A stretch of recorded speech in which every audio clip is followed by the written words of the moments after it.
దేవునికి స్తోత్రం.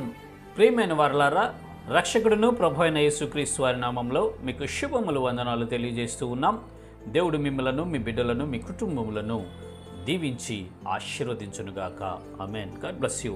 దేవునికి స్తోత్రం. హల్లెలూయా. ప్రియమైన దేవుని పిల్లలారా, మనము ఈ ఆధ్యాత్మిక జీవితాన్ని ఒకసారి ఆలోచిస్తే ఏ దేశంలోనైనాను, ఏ ప్రాంతంలోనైనాను, ఏ వర్గములోనైనాను, ఏ మతములోనైనాను స్వర్గం, నరకం ఉండయి. శిక్ష అనేది ఖచ్చితంగా ఉంటుంది. మనం చేసినటువంటి పనులను బట్టి శిక్ష, కర్మఫలాన్ని ప్రతి ఒక్కరు అనుభవించాలి అని ప్రతి ఒక్కరూ జనరల్గా తెలిసినటువంటి విషయమేనండి. అయితే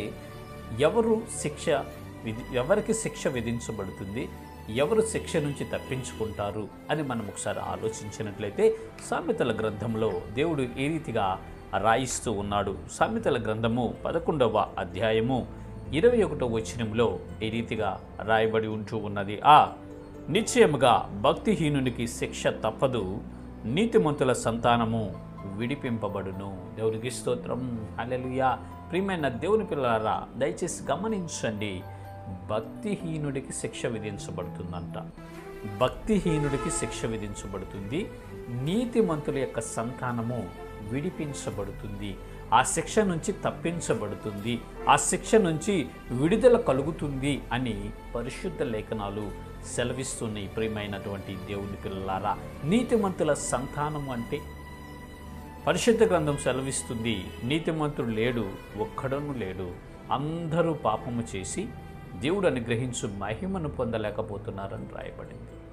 మరి అందరూ పాపము చేసి నీతిమంతులుగా కాకుండా భక్తిహీనులుగా ఉంటే మరి ఎవరు నీతిమంతులు అవుతారు అంటే, నీతిమంతుడు ఒక్కడే, ఆయనే దేవాది దేవుడే. ఆ దేవాది దేవుడే యేసు ప్రభువారిగా నరావతారిగా భూమి మీదకి వచ్చాడు. ఆయన మాత్రమే నీతిమంతుడండి. ఎవరైతే యేసు ప్రభువారి యందు విశ్వాసం ఉంచుతారో, ఎవరైతే యేసు ప్రభువారిని సొంత రక్షకుడిగా అంగీకరించి మారు మనసు పొంది తమ పాపాల నిమిత్తం పశ్చాత్తాప్తులై ప్రభు అయిన యేసు నామములో బాప్తిస్మం పొందుతారో, ఆయన రక్తంలో వారి పాపాలను కడుక్కుంటారో, వారు మాత్రమే నీతిమంతులుగా మార్చబడతారండి. నీతిమంతులకు వారసులు అవుతారండి.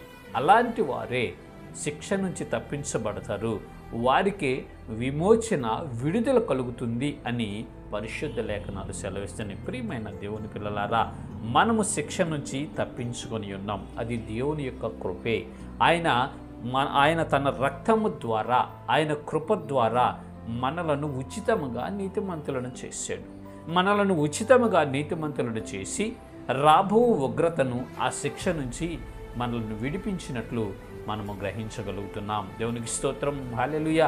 భక్తిహీనులైతే ఖచ్చితంగా శిక్ష విధించబడుతుందండి వారికి. నీతిమంతుల సంతానము విమోచన కలుగుతుంది, విడుదల కలుగుతుంది. నీతిమంతుడైన యేసయ్య సంతానముగా మనం మార్చబడ్డాం కాబట్టి, నీతిమంతుడైన దేవుని బిడ్డలుగా మనము ముద్రించబడ్డాము కాబట్టి, రాబో ఉగ్రత, రాబో శిక్ష అనేది మనకిక ఉండదండి. ఆ శిక్షను దేవుడు కొట్టివేశాడు. కల్వరి శిల్వలో మన కొరకు ఆ శిక్షను కొట్టివేసి రక్షణ ఆనందాన్ని మనకు అనుగ్రహింపజేశాడు. ప్రియమైన దేవుని పిల్లలారా, సంతోషించండి, గంతులు వేయండి. ఈ రక్షణ ఆనందం పొందుకున్న మనము, విమోచన పొందుకున్నటువంటి మనము యేసుక్రీస్తు వారి యొక్క వాక్యమును అంగీకరించి వాక్య ప్రకారం జీవించి ఆ నిత్య ఆనందంలో చేరి యుగ యుగాలు దేవుడితో ఆనందించుదాం. ఇటు కృప దేవుడు మనందరికీ కలుగు చేయనుగాక.